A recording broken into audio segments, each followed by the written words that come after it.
திருவனந்தபுரம் நூல் புரோட்டா நல்லா மொறு நூல் நூலாக இருக்கும். அது இப்படி உதறினாவே நூல் நூலாக வரும். அதை நாங்கள் எப்படி செய்கிறதுன்னு செஞ்சு காமிக்க போகிறோம். இப்போ வந்து நிறைய பேர் நினைக்கலாம், இது நம்ம மண்டபத்தில் தான் வந்து புரோட்டாவெல்லாம் போட முடியும், வீட்டில் போட முடியாதுன்னு நினைக்கலாம். நூல் புரோட்டாவெல்லாம் வீட்டில் போட முடியாதுன்னு நினைக்கலாம். இப்போ நாங்கள் சொல்லிக் கொடுக்குற டிப்ஸை அப்படியே ஸ்டெப் பை ஸ்டெப்பாக ஃபாலோ பண்ணிங்கன்னா நாங்கள் மண்டபத்தில் எப்படி போடுறோமோ அதே மாதிரி உங்களுக்கு வந்து அழகாக நூல் புரோட்டா வரும்.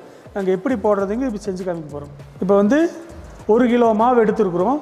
நம்ம ஒரு 90 கிராம் பீடா பிடிச்சோம்னா ஒரு 25 புரோட்டா வரும். அதே கொஞ்சம் பெருசாக பிடிச்சோம்னா 20 புரோட்டா வரும். ஒரு 4 பேர் 5 பேர் இருக்கிற குடும்பத்துக்கு 1 கிலோ மாவு ரொம்ப கரெக்டாக இருக்கும்.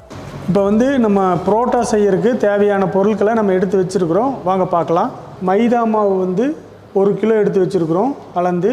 பால் வந்து 150 மில்லி பால் எடுத்து வச்சுருக்குறோம். உப்பு எடுத்து வச்சுருக்குறோம். அஸ்கா சர்க்கரை எடுத்து வச்சுருக்குறோம். ஒரு முட்டை எடுத்து வச்சுருக்குறோம். ஆயில் எடுத்து வச்சுருக்குறோம். அதுக்கு மிக்ஸ் பண்ணுறதுக்கு உண்டான தண்ணி எடுத்து வச்சுருக்குறோம். இப்போ வந்து நம்ம எப்படி பிசைறதுன்னு வந்து உங்களுக்கு சொல்லித்தர போகிறேன்.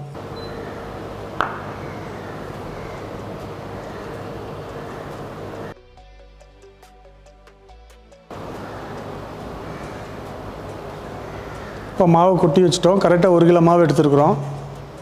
கொட்டி நம்ம இது பண்ணி பரப்பி வச்சுக்கலாம். நீங்கள் வந்து கிரானைட் கல், மார்பிள், கடப்பா கல் எதில் வேணாலும் நீங்கள் வச்சுக்கலாம் பேசியிருக்கு. இல்லை ஒரு பெரிய பேசன் வச்சு அதில் போட்டு கூட பண்ணிக்கலாம்.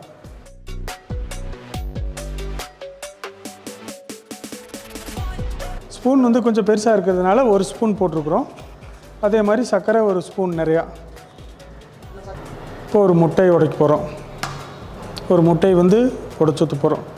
இப்போ மைதா மாவு ஃபஸ்ட்டு கொட்டி இருக்கிறோம். அடுத்தது வந்து உப்பு 1 ஸ்பூன் போட்டிருக்கிறோம் பெரிய ஸ்பூனில். சர்க்கரை 1 ஸ்பூன் பெரிய போட்டிருக்கோம். ஒரு முட்டை உடச்சி ஊற்றிருக்கிறோம்.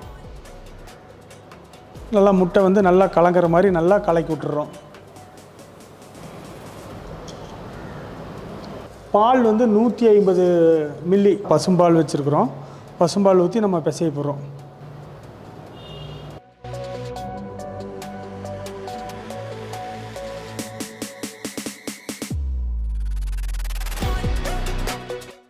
சர்க்கரை எதுக்கு போட்டிருக்கிறோம்னா நல்லா ப்ரௌன் ஷேடாக வரும். சர்க்கரை போடலன்னா அந்த ப்ரௌன் ஷேட் வராது. புரோட்டானாவே அந்த மொறுன்னு அந்த ப்ரௌன் ஷேட் இருந்தால் தான் நம்மளுக்கு மனசே அந்த புரோட்டாவை சாப்பிட்றதுக்கு ஆவலை தூண்டும். அது சர்க்கரை நம்ம முட்டையெல்லாம் எதுக்கு போட்டிருக்கிறோம்னா புரோட்டா வந்து நல்லா சாஃப்டாக வரும். அதுக்காக தான் வந்து நம்ம எல்லாமே ஆட் பண்ணியிருக்கிறோம். பால், முட்டை, சர்க்கரை, உப்பு இப்போ 4ம் போட்டு நம்ம இப்போ பிசைஞ்சிட்ருக்குறோம்.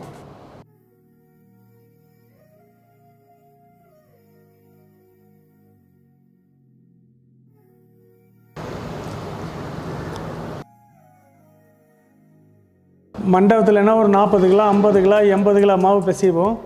இதில் வந்து சும்மா 1 கிலோ உங்களுக்கு காமிக்கிறதுக்காக அளவாக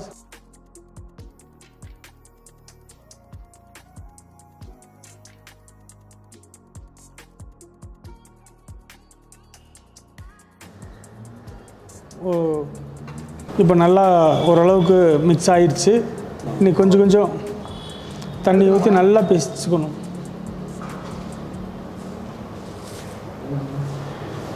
நீங்கள் இதே மாதிரி டேபிளில் தான் பிசைக்கணும்னு இல்லை, அளவாக வந்து ஒரு பேசனு, ஒரு சில்வர் பாத்திரம், அகலமாக இருக்கிற ஒரு தட்டு எதில் வேணாலும் போட்டு பிசைஞ்சிக்கலாம். கீழே வந்து கொஞ்சம் நைஸாக இருக்கணும், இல்லாட்டி அப்படியே ஒட்டிக்கும். அதுக்கு தான் நம்ம கிரானைட் கல்லை போட்டிருக்குறோம். மண்டபத்தில் எப்பவுமே அப்படி தான் பண்ணுவோம். வீட்டில் வந்து நீங்கள் சில்வர் பாத்திரம் கூட ஒரு அளவான பாத்திரம் வச்சு அதில் வச்சு ஒரு பேசனில் வச்சு நல்லா பிசைச்சிக்கலாம். புரோட்டா வந்து நல்லா இருக்கணும்னா எப்போவுமே முடிஞ்ச வரைக்கும் நல்லா கஷ்டப்பட்டு நல்லா பிசைஞ்சிடணும். பிசைஞ்சு ஒரு 2 மணி நேரம் ஊற வைக்கணும் மாவை. அப்போ தான் வந்து உங்களுக்கு வந்து நல்லா சாஃப்டாகவும் நல்லா மொறுன்னு வரும். புரோட்டா எந்த அளவுக்கு நம்ம பிசைகிறோமோ அந்தளவுக்கு ரொம்ப நல்லாயிருக்கும். புரோட்டா வந்து நல்லா அமுத்தி நல்லா விரித்து தேய்க்கணும்.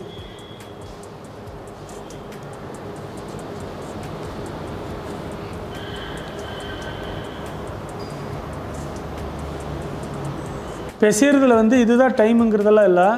நம்ம எந்த அளவுக்கு நல்லா பிசைகிறோமோ அந்தளவுக்கு வந்து ரொம்ப நல்லா இருக்குது கிளைமேட்டை பொறுத்து.